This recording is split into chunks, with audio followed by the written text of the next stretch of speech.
हमारा चल रहा था रेस्पिरेटरी सिस्टम।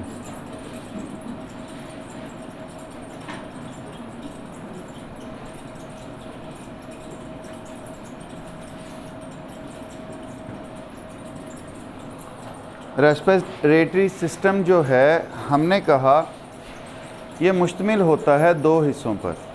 कौन कौन से? एयर पैसेजवे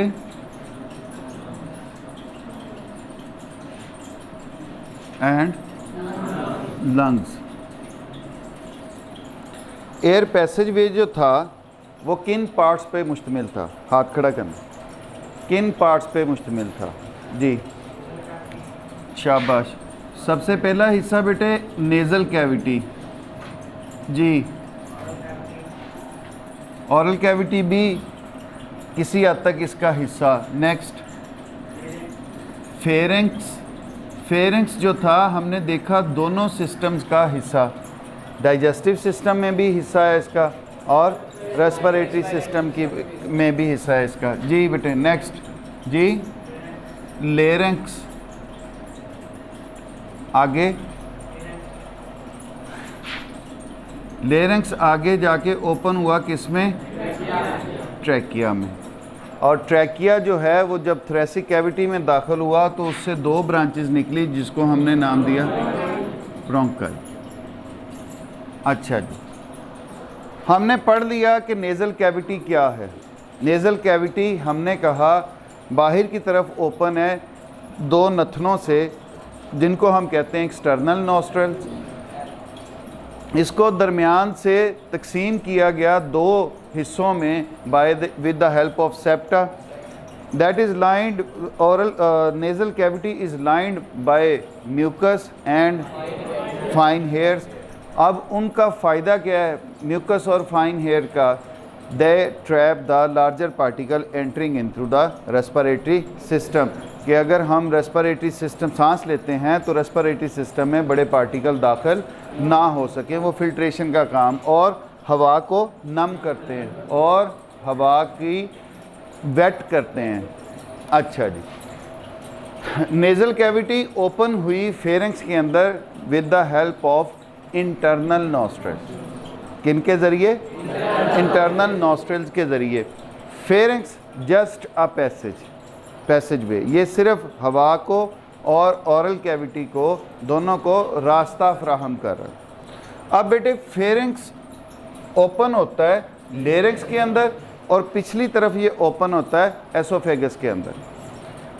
अब फेरेंक्स और लेरेंक्स के दरमियान एक सुराख मौजूद है। उस सुराख को ग्लॉटिस का नाम दिया जाता है। उस सुराख को बेटे क्या नाम दिया जाता है? ग्लॉटिस। ग्लॉटिस के ऊपर ढकना मौजूद है जिसको हम एपीग्लॉटिस कहते हैं। वो हमने सॉल्विंग के प्रोसेस में 9th में पढ़ा था कि वो किस तरह से ग्लॉटिस जो है वो ऊपर उठता है। एपीग्लॉटिस उसको अपना हॉरिजॉन्टल पोजीशन में चला जाता है और सांस की नाली को बंद कर देता है जिससे खुराक जो है वो हमारी लेरेंक्स में जाने के बजाय एसोफेगस में चली जाती है। अब फेरेंक्स एक मस्कुलर स्ट्रक्चर थी। फेरेंक्स एक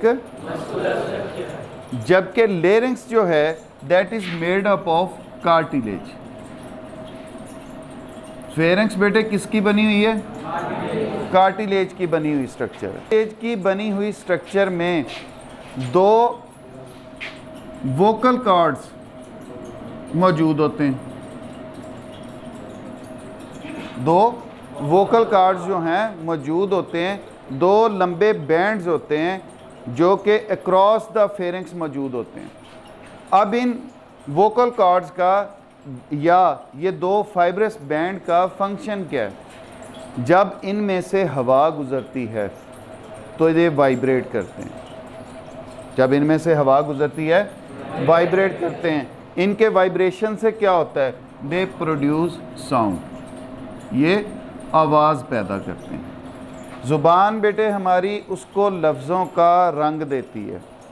आवाज़ जो हमारी प्रोड्यूस होती है वो लेरेंक्स में होती है। अब बेटे लेरेंक्स जो है दैट ओपन्स इनटू ट्रैकिया।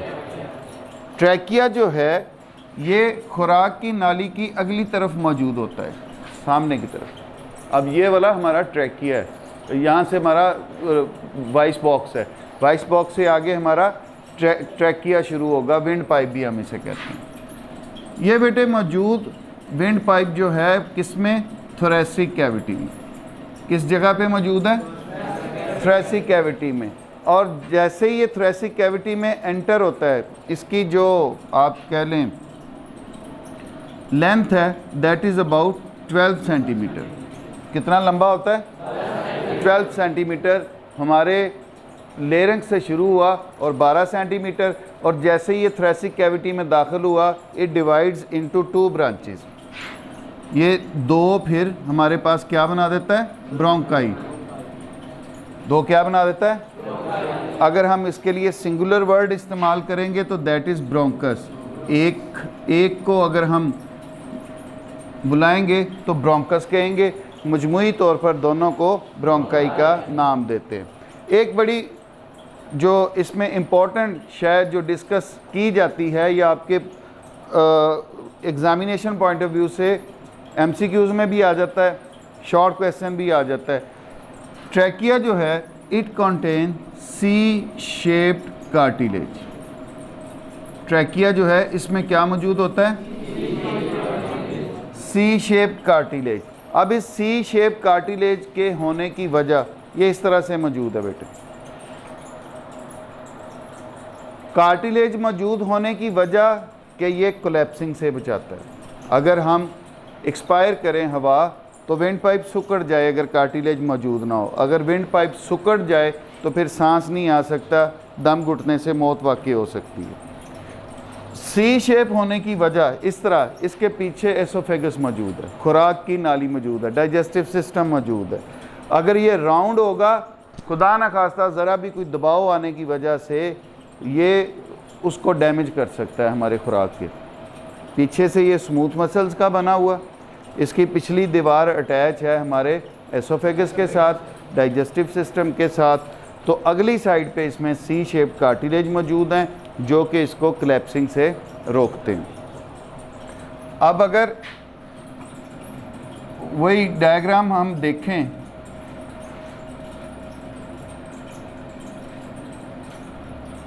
यहाँ से हमारा विंड पाइप आया, थोरेसिक कैविटी में दाखिल होते ही हमने कहा इसने 2 ब्रांचेस बना दी जिनको हमने ब्रोंकाई का नाम दिया। अब ये जो ब्रांचेस हैं बेटे, ऑन एंटरिंग लंग्स में दाखिल होने के बाद दे डिवाइड एंड सब डिवाइड, ये तकसीम दर तकसीम होती हैं। यहाँ पर बड़ा हवा का पाइप ट्रैकिया बेटे तकसीम होके 2 शाखों में, ब्रोंकस बन गए हमारे पास 2, या मजमूई तौर पर ब्रोंकाई का नाम दे दिया। ब्रोंकाई जो हैं वो डिवाइड एंड सब डिवाइड होंगे विद इन द लंग्स और ये बना देंगे ब्रोंक्यूल्स। मज़ीद छोटी शाखें, अब इन ब्रोंक्यूल से मज़ीद छोटी शाखें निकलेंगी। ये जो मज़ीद छोटी शाखें होंगी बेटे, इनको हम नाम देंगे एल्वियोलर डक्ट्स। अब ये जो एल्वियोलर डक्ट्स हैं दैट एंड्स ब्लाइंडली, ये ब्लाइंड होती हैं। ब्लाइंड से मुराद बेटे आगे से बंद होती हैं, खुली हुई ट्यूब्स नहीं हैं, ब्लाइंड एंड्स हैं। अब ये जो हवा की थैलियाँ बनती हैं इनको हम नाम देते हैं एल्वियोलाई। ये क्या हो गए, एल्वियोलाई। सिंगुलर एल्वियोलस, उसका प्लूरल जो है वो alveoli.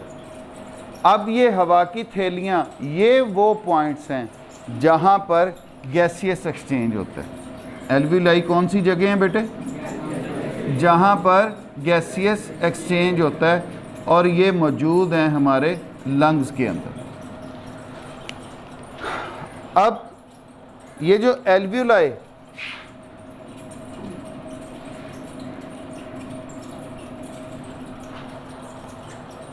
They are single cell thick.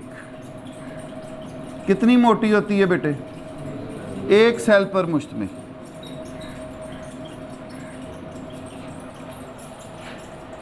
हमारे दोनों लंग्स के अंदर हमने पढ़ा है 9th में जब सर्कुलेटरी सिस्टम पढ़ा था, पल्मनरी सर्कुलेशन पढ़ी थी ना, दो तरह की सर्कुलेशन पढ़ी थी, पल्मनरी सर्कुलेशन और systematic circulation.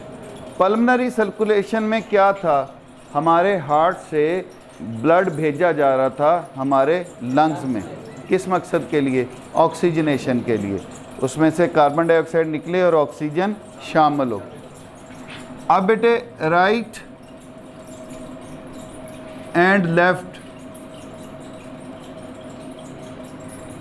pulmonary arteries enter into both lungs। Right और लेफ्ट जो थी हमारी पल्मनरी आर्टरीज, वो हमारे दोनों फेफड़ों में दाखिल हुई। अब वो भी उसी तरह डिवाइड होंगी ब्रांचेस और सब ब्रांचेस में। आपको पता है आर्टरी से आर्ट्रियोल्स, आर्ट्रियोल्स मज़ीद छोटी, एक सेल थिक कैपिलरीज में। अब हर एल्वियोलाई के गिर्द, ये अगर फॉर एग्ज़ाम्पल एक एल्वियोलाई है, इस एक एल्वियोलाई के गिर्द नेटवर्क या बेड ऑफ कैपिलरीज मौजूद होता है। वो जो पल्मनरी आर्टरी से कैपिलरीज बनी, वो सारी इसके इर्द गिर्द मौजूद हैं। अब ये वो पॉइंट है जहाँ पर गैसियस एक्सचेंज होगा। हमारे ब्लड से कार्बन डाइऑक्साइड निकलेगी, एल्वियोलाई में आ जाएगी।